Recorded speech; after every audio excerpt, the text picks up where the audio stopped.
Good evening. Kuya Laps. Devotion ulit kayo mag-asawa. So, ano yun? Book? Samuel. Nasa 1 Samuel kami. 1 Samuel. So, Chapter 1 to 2. Chapter 1 and 2 yung namin, the devotion.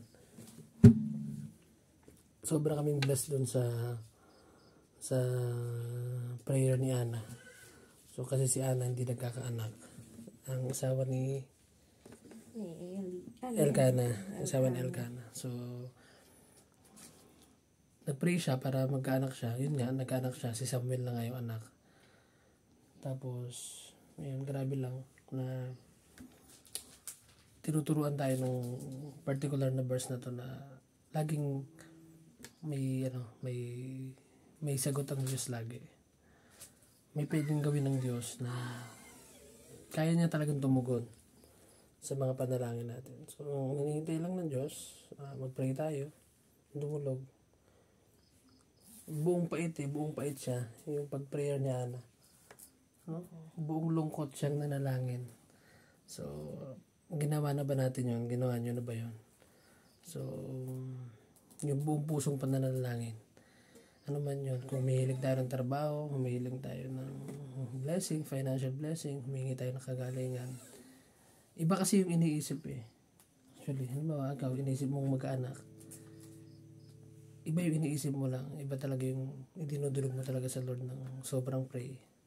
Yung prayer yung may kasamang pagtitiwala. Ayan. Kinilala niya kasi si Lord eh. Sabi niya, yung sa prayer niya sa verse chapter 2 na ba yun?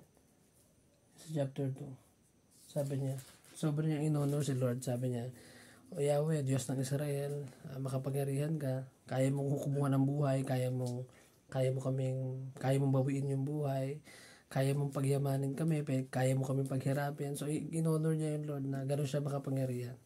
So, at first, talagang yung pasimula ng panalangin niya, alam niya kung gaano makapangyarihan ng Diyos. So, tama yung sinabi ng wife ko na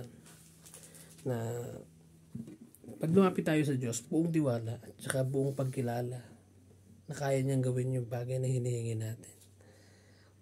So, yun. Nawa, napagpala kayo ng verse na to. At syempre, magpipray na kami.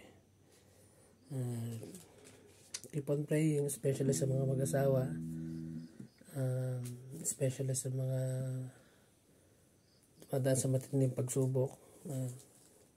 Isang prayer lang ang layo ng Diyos. At may kaya siyang gawin. Walang imposible sa Diyos. Basta magtitiwala tayo at lalapit. Buong pusong mananalangin. Amen. Amen. So, good night. God bless you. And always be a blessing sa bawat isa. God bless.